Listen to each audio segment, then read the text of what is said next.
Hi, good afternoon, everyone. I know it's uh, this thing makes me look like I'm filtered. Good afternoon, everyone.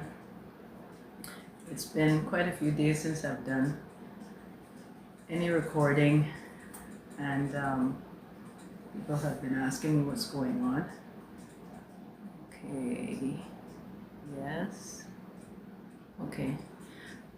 I hopped on just for a few updates and to remind you, my watching and listening audiences, to like, share, and follow the page and the videos. And I hope that you are able to get something, some type of takeaway from these.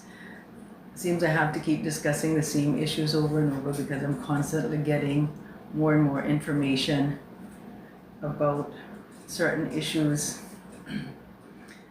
Now, today is Monday, the 8th, and Wednesday at 2 p.m., guess what's happening? Parliament is going to sit for another session, and it is expected that the debate will take place for the new Immigration Transition Amendment Bill.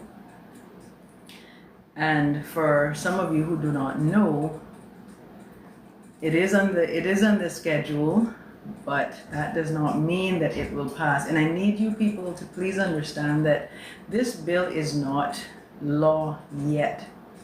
So I've said it before and I'm saying it again, the bill is not law. They're just amendments that the government is proposing. They opened a public consultation for anyone that was interested in submitting information or feedback about the proposals to send those in for their consideration.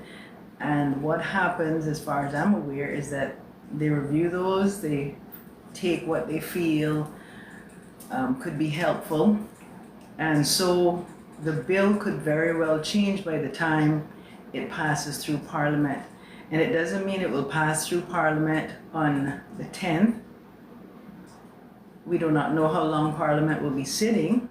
Parliament could sit until late into the night on the 10th. It could come back on the 11th, which is Thursday. They could come back on Friday just to finish the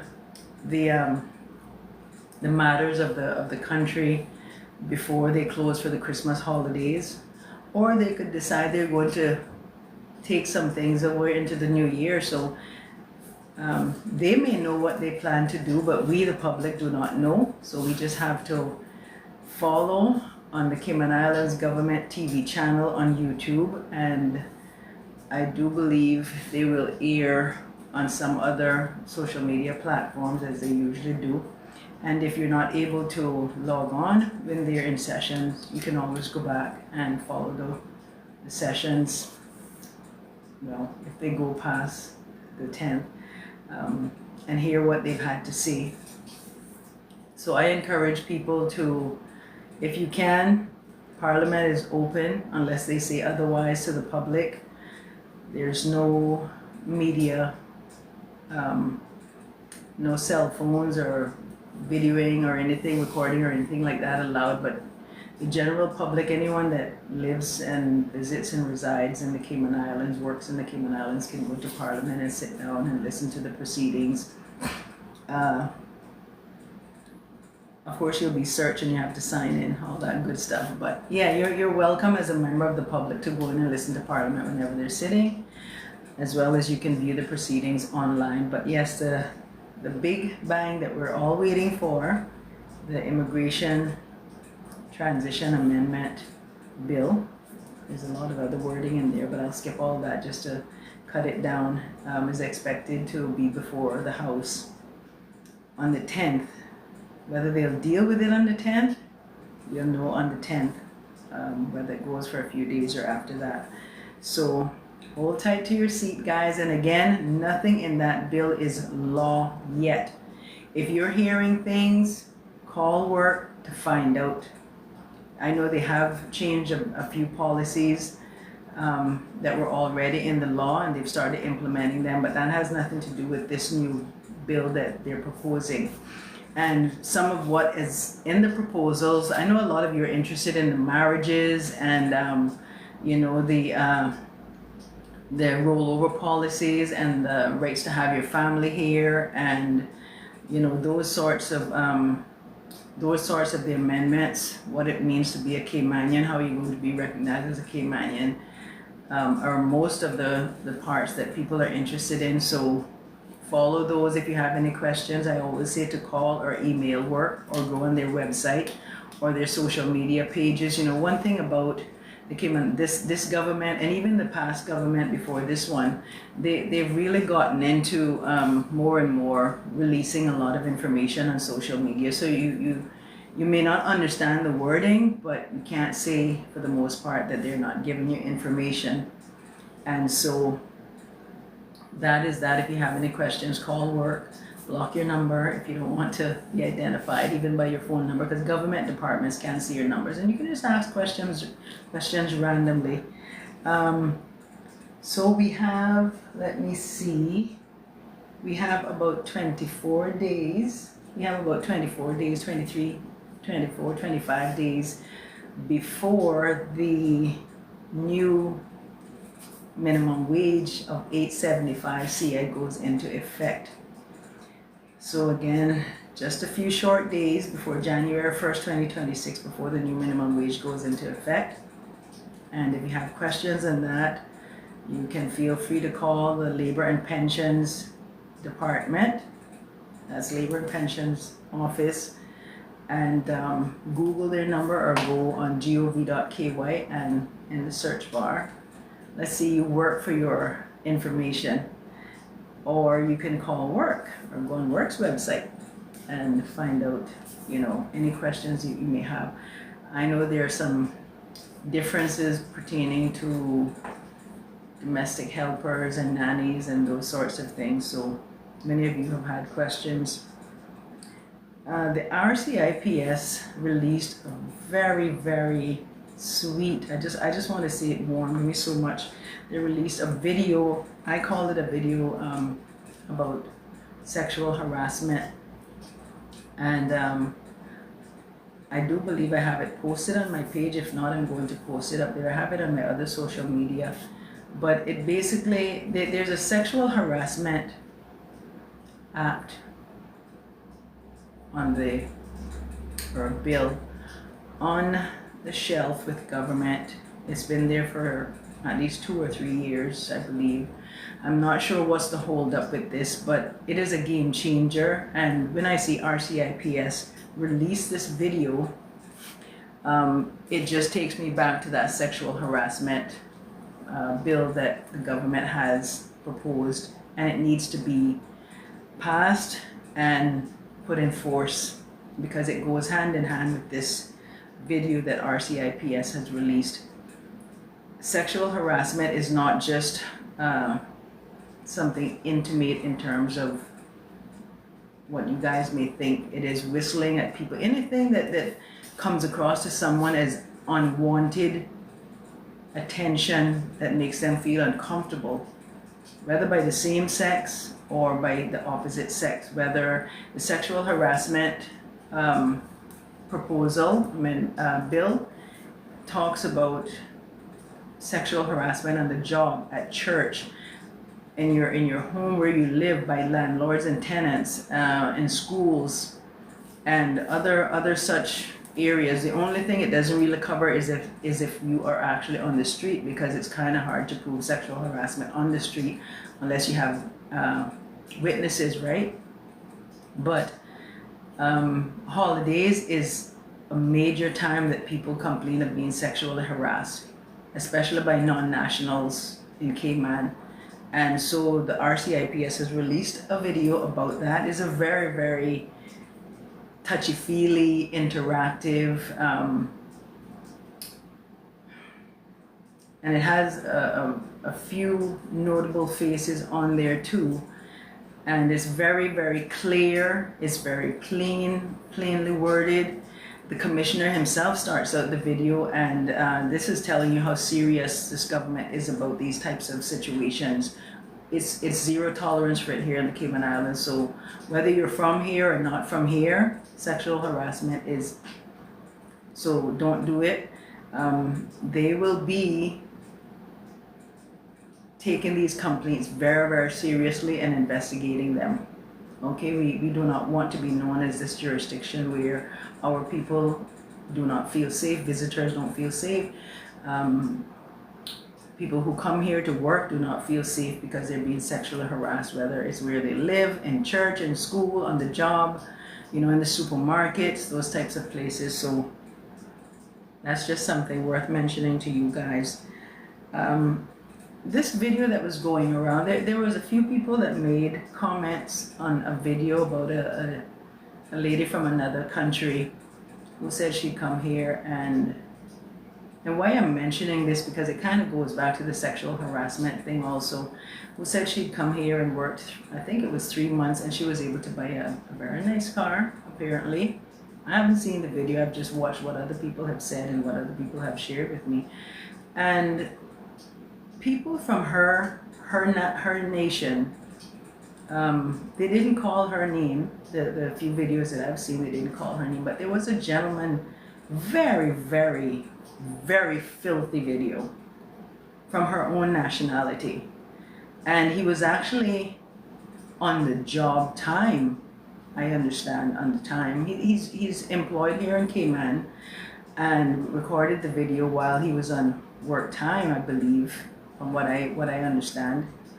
But the way that he spoke about this lady and her accomplishments, the words that he used, we want to remind people that, number one, if he had used this lady's name, she could have filed a criminal complaint against him. If she could prove that, well, number one, if he used her name, she could prove that that was talking about her. If there was any identifying details in the video of anyone who discussed the topic, she could file a criminal complaint, and she could purposely sue these people for defamation and that sort of thing, because in the Cayman Islands we have gender, we have the Gender Affairs, I think it's called the Gender Equality Act. We have that, which talks about how you speak about a woman or speak about people, the type of words that you use. We also have insulting the modesty of a woman. We have defamation, slander, and we have using the ICT, Internet and Information and Telecommunications Act. I need to write these things down because there's too much information up here, I can't always remember. That also can be used for filing complaints against persons who get onto social media and think it's nice to make videos about certain people and use such derogatory, slanderous, demeaning, belittling words when they're talking about a woman and how she lives her life, what they assume she has been doing with her life in order to do her accomplishments. And so I wanted to touch on that and to address directly those particular people who use certain verbiage. Now there were some, it's most of the men that I saw the videos of, and so they should be ashamed of themselves. One particular gentleman, I have his face on my page. He should be ashamed, downright ashamed of himself. And I don't know how I hope he doesn't have any daughters or a wife.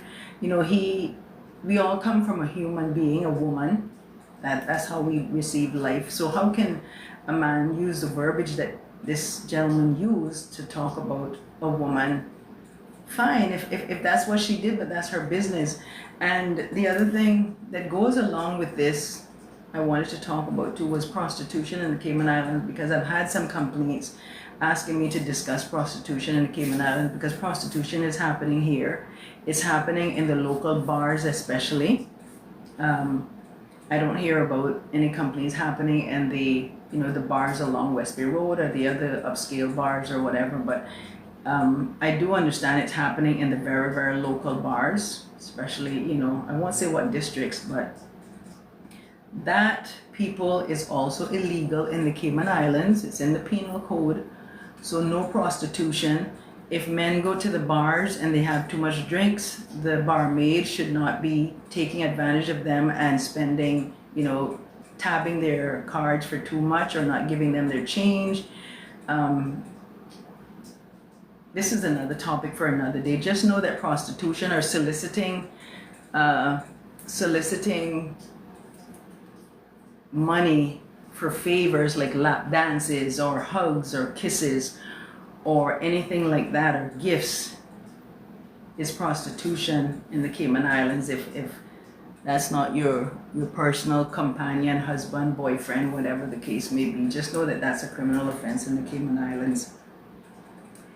Now, government closures, most of the government departments will be closing, I think it's next week. They usually close around the week of the 15th for the holidays, and that'll be at least 2.5 weeks into the new year.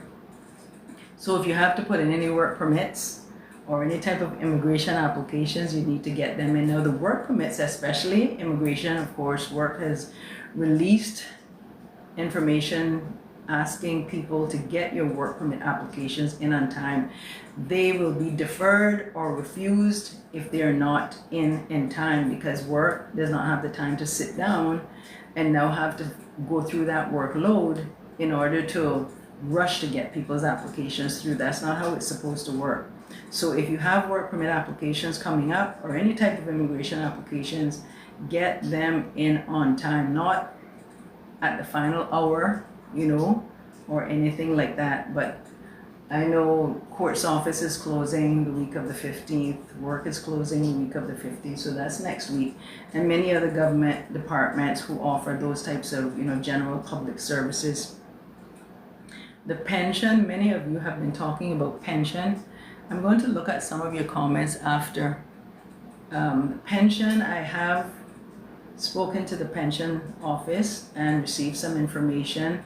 But again, like the immigration information, everything you hear on the street is not correct. Number one, if you have questions about your pension, you call the pension, labor and pension office number 1. And alongside that, you can call your pension administrator. That means the company that your pension is with.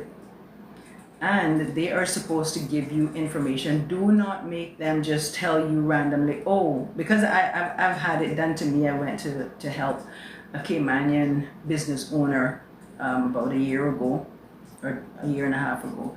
And it was told to me to tell the person, your employee can't get their pension until they're 65. And my information, I know the law, but I wanted to get it from the pensions office, so I'm not going to spend a long time on this, but it is not true that you can only get your pension when you turn 65 if you leave the Cayman Islands. You have to find a pension plan wherever you are going that is compatible with what the Cayman Islands identifies as a reasonable and reputable pension plan. So if you're going to Jamaica or the Philippines or Canada or the US or Bahamas or wherever you're going, you have to find a pension plan there. Let the pension office know here, or let your pension company here know. The department, the pension department here will determine if that pension plan is compatible with what the Cayman Islands identifies as a reasonable, reputable pension plan that meets all the requirements that pension plans meet here in the Cayman Islands. And then if they approve that pension plan in your country, wherever you're going, then you can get your pension transferred there. But I will be talking more on that in the next coming days. But it is not only that you just leave the island and you can't get your pension until you're 65. There's some other little things that can be done if you have a certain amount, under a certain amount or over a certain amount. But just to touch on this lightly, yes, you can get your pension before you turn 65 if you leave the island, but there are some different criteria to it. And your pension company, wherever you have a pension, if it's Britcay, wherever the other pensions plans are, Silver Thatch, those places, they are the ones that are supposed to tell you what you can and cannot do. And if you're not satisfied with what they tell you, email or call the Department of Labor and Pensions and have them look into it for you. Doesn't matter if you're overseas. If you can't afford to call Cayman, they have email. You can Google Department of Labor and Pensions or just go www.gov.ky.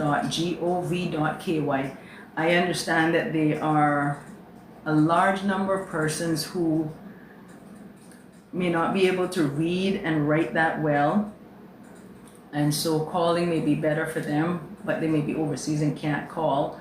So I'm hoping governments may try to have 800 numbers or something. I don't know how it works, but I do believe they're working on something along those lines.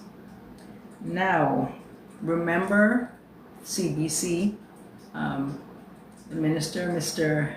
Nicholas DaCosta, did make an announcement that I think it was from November 27th until January 5th, I believe it is. Anyway, the amount that you can use to bring in goods for personal use, and there are certain goods also, is up to 1,000. Is it 1,000 CI? I think it's 1,000 CI or 1,000 US. I don't remember. But anyway, you can now bring in more than that 500 allowance. So you have up to $1,000 allowance to bring in things if you go away to shop. It's not for businesses. It's for personal use. And so you can go onto CBC's website or onto their social media pages and you'll find that information too. So that gives you a little bit more flexibility in order to purchase in power when you go overseas for the holidays. Now you got to remember Cayman Airways baggage fees, new increased baggage fees. They did go up. Some of the fees are different. If you make your reservations, if you buy your ticket over the phone with the agent, fees are different. If you book your reservations online, or what else is it, I think? Do they have an app? No. If you book your reservations online, the baggage fees are a little, I think it's like $5 cheaper. So it's not just one straight fee across the board. I think it's $30. I can't remember, but you can go onto Cayman Airways or Google it and look at Cayman Airways new baggage fees. And it depends on your first 2 pieces, and then the 3rd, 4th, and up to 5 pieces are different. I think it's $75 a piece for the next 3, 4, and 5 pieces. And the first 2 pieces are dependent on how you book your ticket. Okay, so keep that in mind. Best if you book your ticket online. I don't know why they're trying to eradicate booking reservations over the phone and making positions obsolete, it sounds like to me, but if you book your ticket online, you pay cheaper baggage fees. Now, CNB calendars. God, I just love CNB calendars, guys. Every year, I have maybe about 20 of them collected. Well, is it 20? Probably about, no, not 20. I probably have about maybe 9. 20 was exaggeration.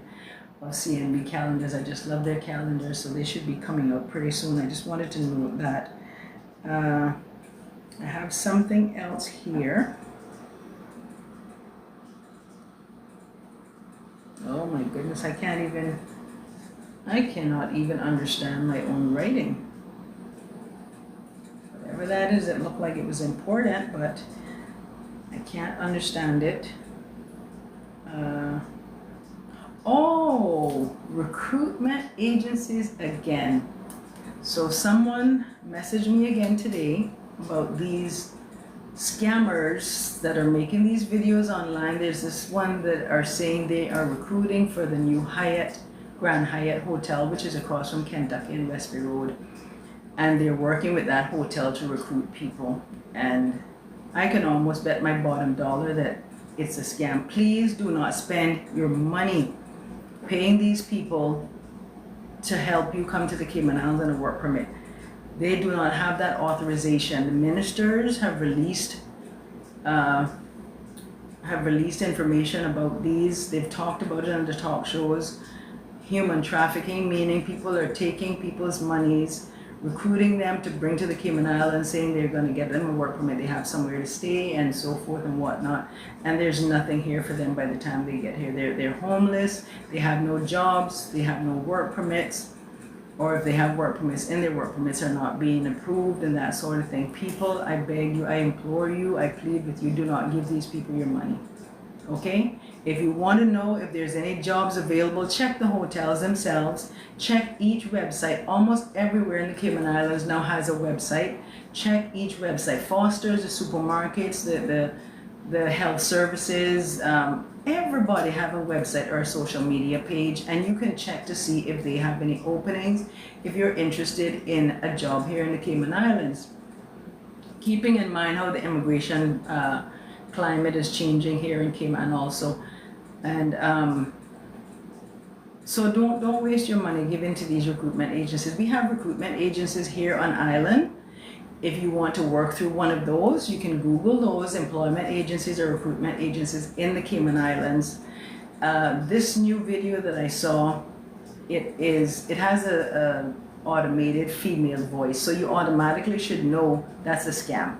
Why isn't an official spokesperson in a human's form speaking about this recruiting ban that they're on? That's a scam. If they have an automated person that TikTok has created to speak, then that means they're not. Don't waste your money. Some of you come from countries where your families invest monies in order to sell their assets and so forth in order to allow you to come to the Cayman Islands.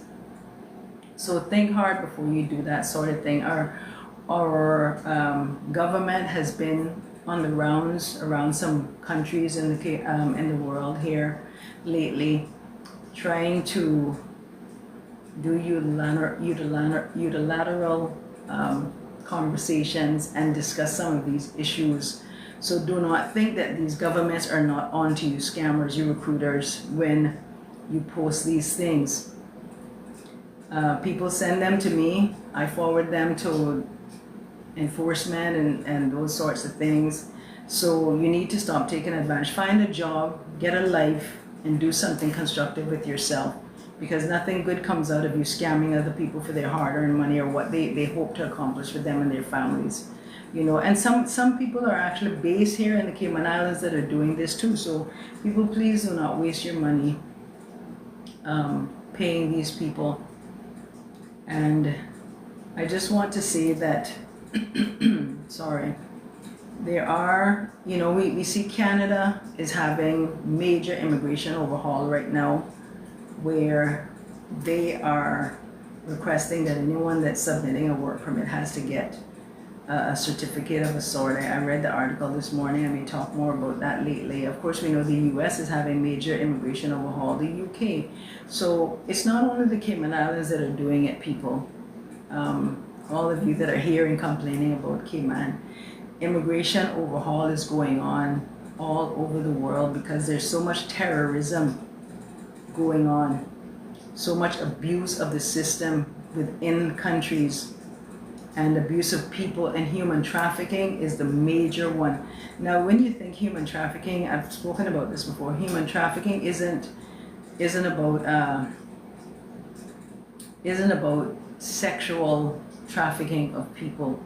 That wasn't what human trafficking was initially about. Human trafficking was about moving people from place to place, border to border, country to country, for employment purposes and not having employment for them.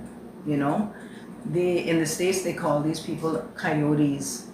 They do it for sexual purposes, but they also do it to get money from people, promising them a better life in the United States, and it's absolutely not so.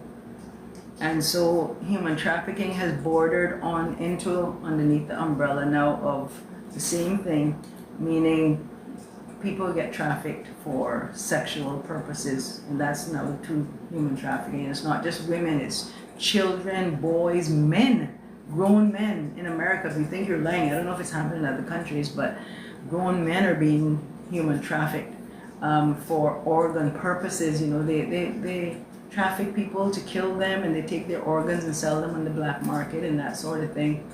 So, you know, Cayman is still one of those wonderful, wonderful places, safe places. All you people that are complaining about Cayman, that come here and you stay here for all 5, 10, 15, 20, 30 years, and some of you, I know you, I've seen you for years, and you're still complaining. This is still one of the best places in the world to live. We need more recreation for our young people, a little bit more nightlife, but it's still one of the safest places for anyone in the world. That's why no one wants to leave here. And all you complaining about, no one wants to, people aren't going to want to come here when we change the immigration law. Foolishness. The Cayman Islands has, even if we make some of the changes that are being presented, Cayman Islands are still going to have people coming here for years and years, because you know why? We still will have one of the most lax immigration jurisdictions around the world. You know, so we will always have people wanting to come here. You see our government, the last government, this government, they're trying to make sure that, you know, you're complaining, oh, the increase in fees. I wanted to talk about that too. You all are complaining about the increase in the new increase in fees. Well, let me tell you this. I've said it on some pages. In order for the Cayman Islands to present the country as we do and the lifestyle that is available here, where we have countries from all over the world bringing their headquarters and their corporations and everything here, it must be paid for. We can't operate a national airline, we can't operate a national airport, or we can't operate national airports and national airlines.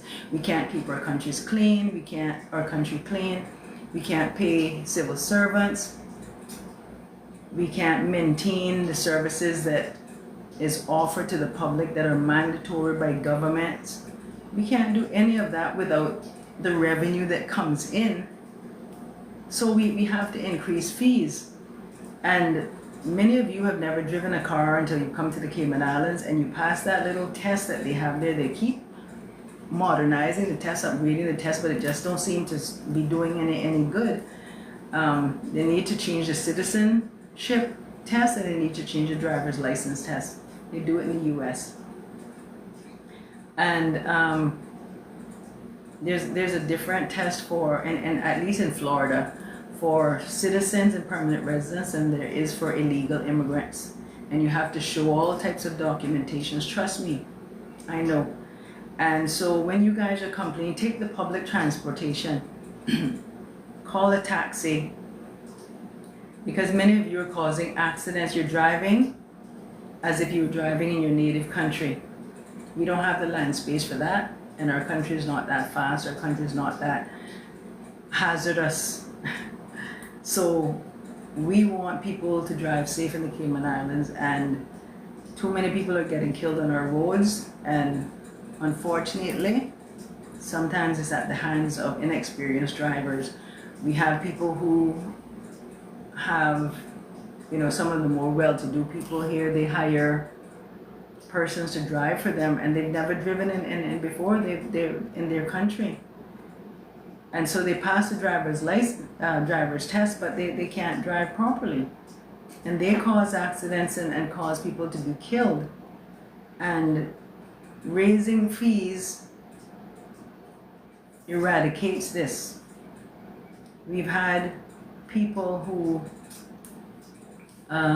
bring in cars, or importing cars, and they're older model cars that you can't get parts for and so forth, and the cars are just becoming a nuisance in the Cayman Islands, and a charge to the government in order to have to get rid of them and take them off the island. We've seen too many derelict vehicles abandoned around the Cayman Islands, and who has to pay for that?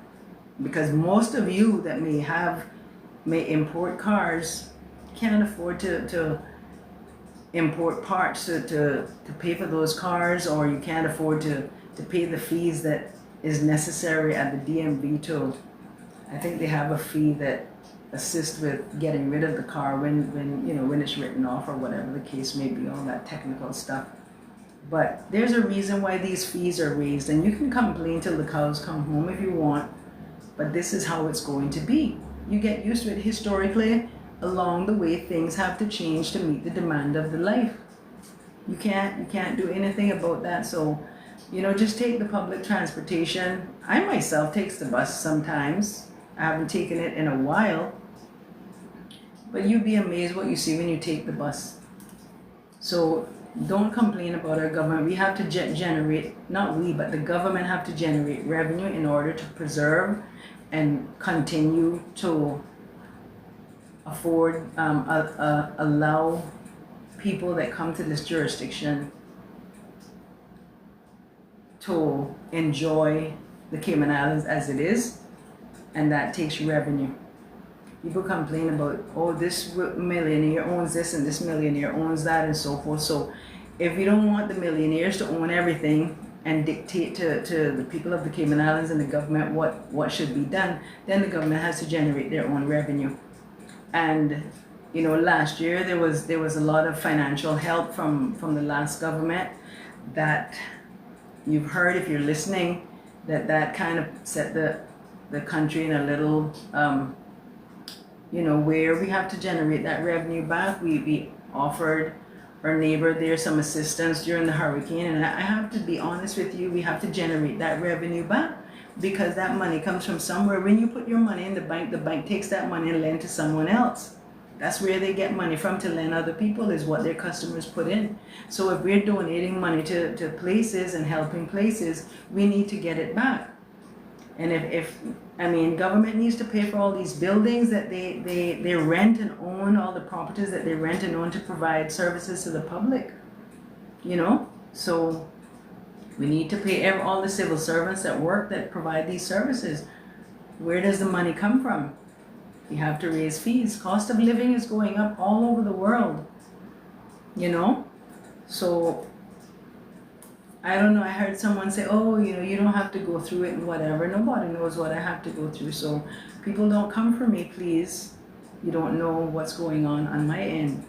I am just a messenger. I'm trying to do what I think is best by giving you information. I know it may not be easy, and why the fees raised. They said, oh, we may have the highest driver's license and fees in the world. Listen, these people that are in Parliament, many of them in there have been in there for a few administrations, and then they have retired politicians backing them.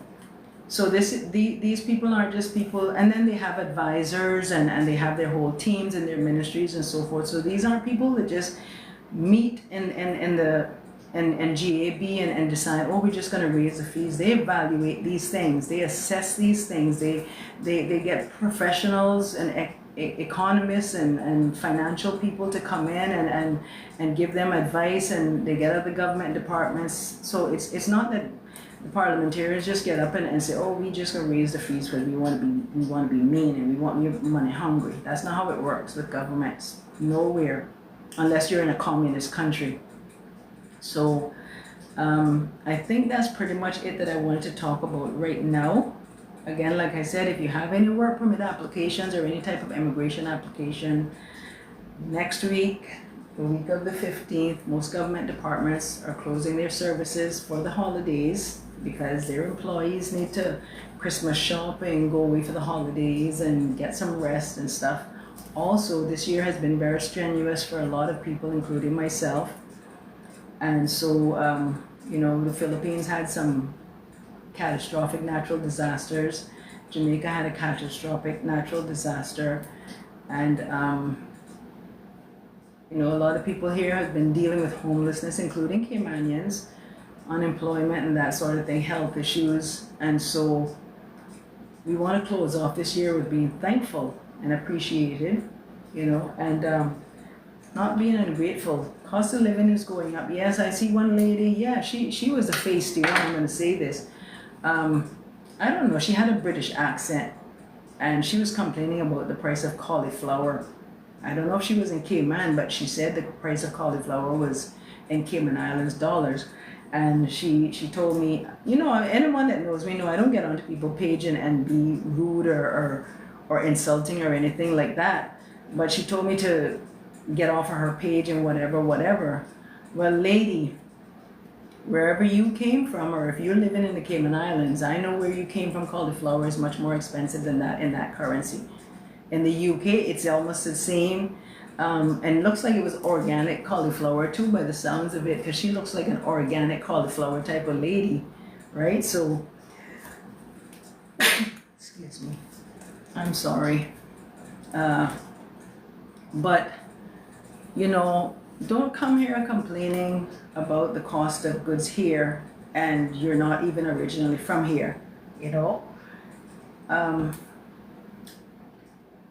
And then you try to insult the people of the Cayman Islands. We're going to come for you. That's what we're going to do.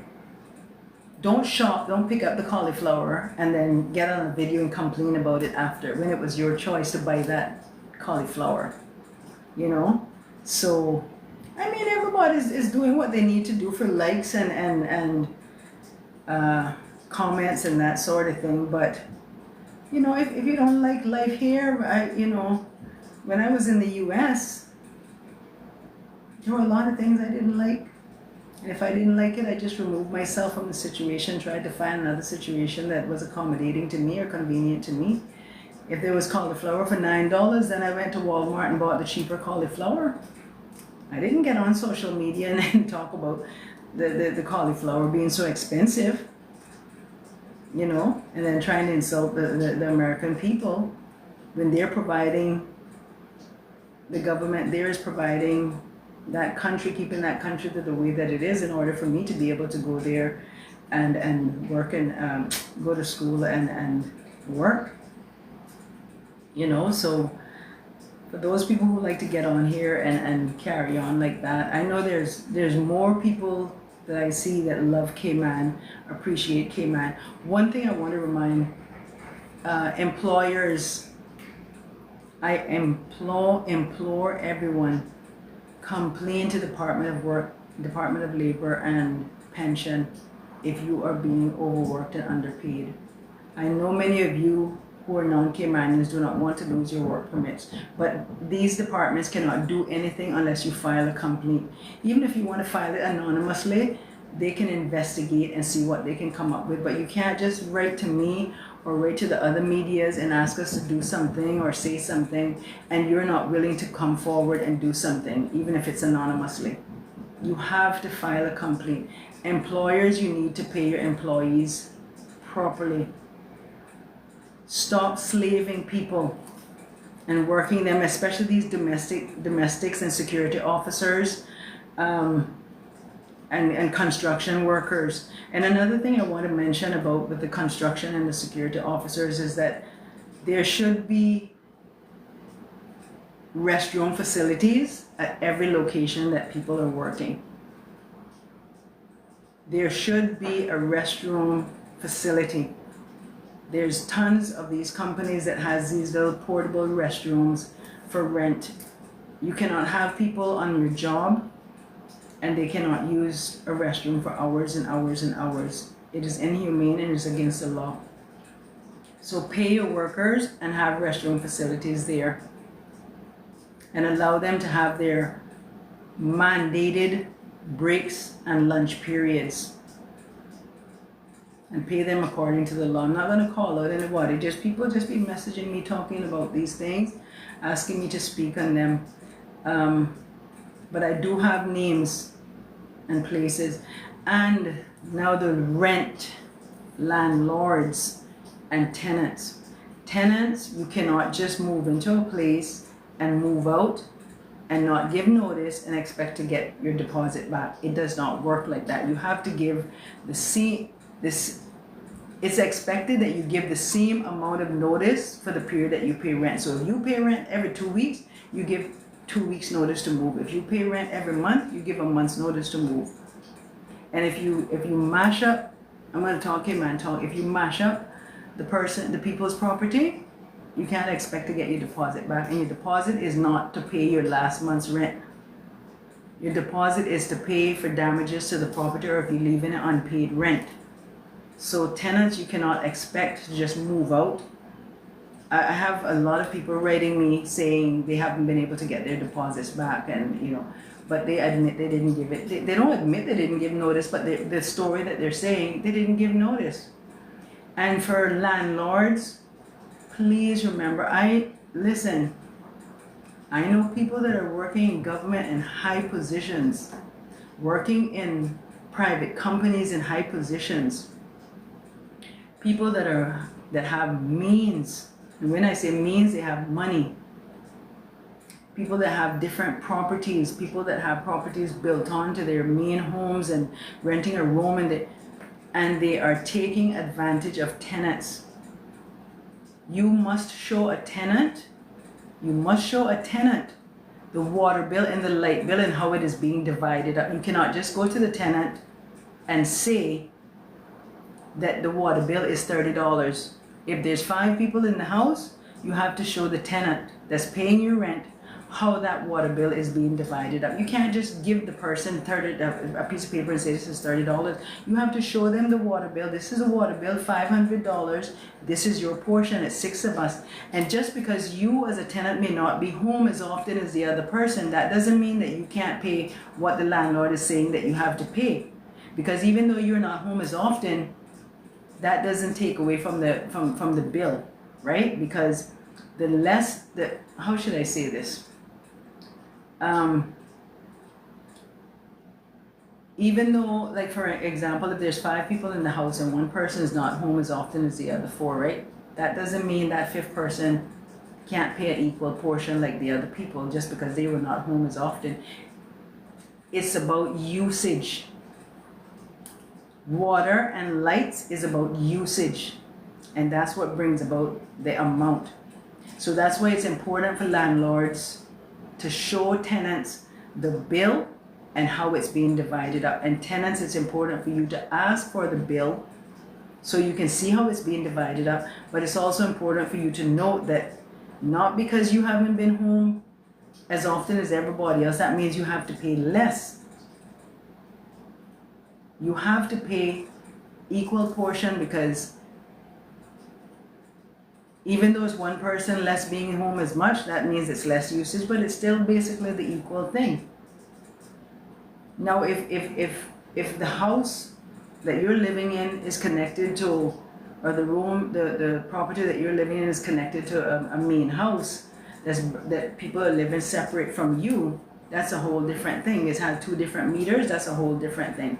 Then you can contest the usage because you're in a different property, a different structure than somebody else. So for example, I lived in a place where there was a house, and it was a little small house, and it was connected to a main house, and the small house had its own meter, but that meter was running off of the main house. And so CUC could come there and look at it. If I looked at the meter when the bill was read, and I looked at the meter and I said, oh, this is how much it was now, and then at the end of the month I go and I look again and I see how much it is at the end of the month, then I could present that to CUC and say, okay, this was my usage. And then they could tell the main house, well, this is how much she has to pay because this is what her meter is showing as a usage. That's a whole different thing. So landlords, please be fair to your tenants. It's inhumane and greedy to treat tenants the way that you treat them with the light bill and the water bill and the deposits. But tenants, you have to be aware now of your part to play also. And you have to speak up and ask nicely and kindly to be shown the bill and to be shown how the amenities are being divided. And don't go and destroy people's property. Okay, let's see if I can read some of these comments quickly because I wanted to keep this down to an hour so I can post it after. Okay, I don't have too many questions, just people joining, listening.